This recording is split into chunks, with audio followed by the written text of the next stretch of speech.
Hey guys, and welcome to Armchair Conversations with Rob. We're going through a series talking about some of the fun principles to help you get through your day and hopefully get over yourself and get through your life. And principle number two is about knowing your tolerance limits. Some people will call it the principle of threshold. Basically, you know, you know what you can stand. You know, you know that you may get upset about somebody, let's take it physical. Maybe somebody spitting in your face causes you issues. That's something you just can't stand, or being called out of your name, being called stupid, being called a racial slur. These are things that test our patience, test our ability to respond with ability. And I would call these tolerance limits. You know exactly what sets you off. Um, if you're honest with yourself and you really do some introspection, you'll know that you have a personal threshold for what you can handle. You have a personal threshold for what you can handle from your environment. You have a personal threshold for what you can handle in input from social media and the like. You have a personal threshold for what you can handle from various people. And it's going to be different for each thing. But a lot of times when you can't handle those thresholds, you become stressed. You try to deal with that stress through what we call coping mechanisms, and a lot of them are kind of dysfunctional. So, it's like the person who immediately punches somebody in the mouth because they call them a racial slur, for example, or the person who um, gets up and leaves a perfectly good situation other than this one person who has decided to basically pull their trigger, so that they become uncomfortable.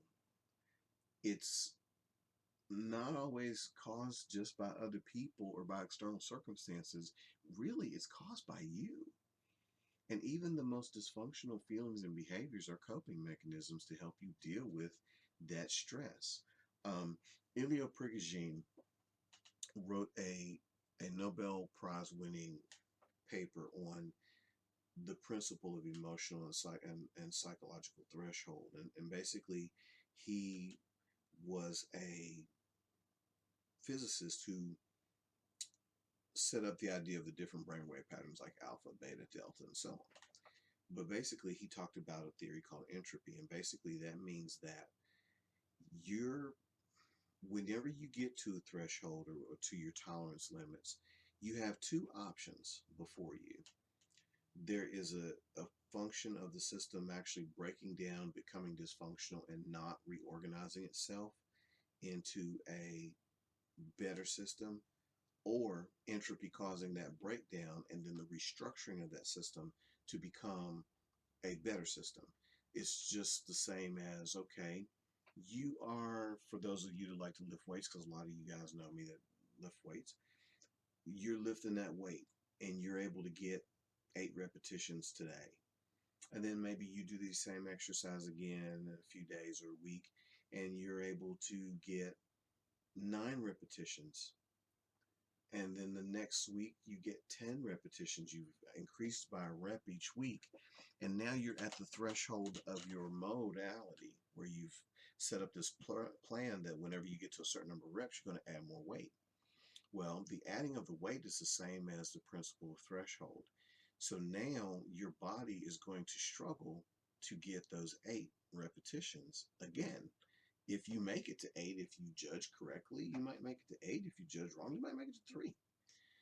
But either way, what happens is that muscle then breaks down and tears itself down during the process of exercise and expending itself, and then it rebuilds as a bigger, stronger muscle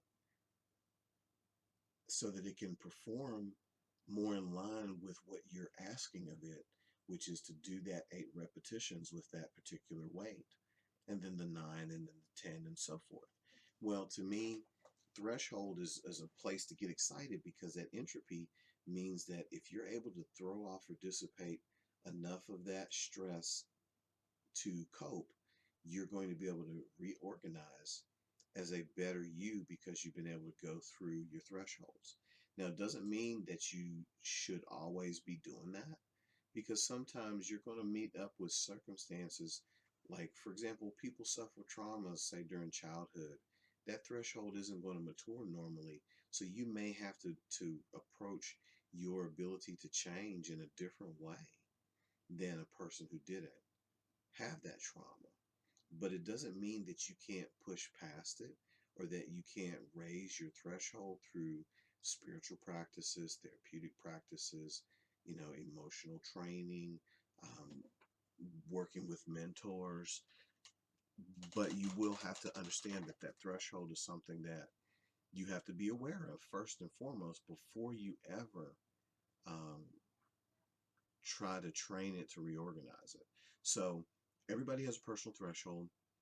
I suggest that it's a good idea to start getting familiar with yourself so you know what it is, and learning how to, or trying to figure out ways to transcend that threshold so that you can get bigger and stronger, for lack of a better word, because your brain is a muscle physically, but it's also a muscle in a spiritual sense.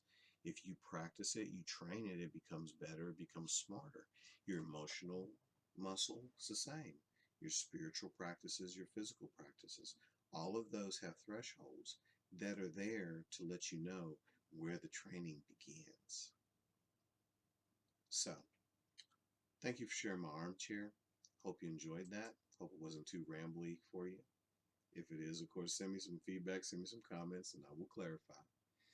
Um, if you like it, subscribe. If you don't, hey, that's what search engines are for. You'll find what you need. But I do really appreciate you stopping by.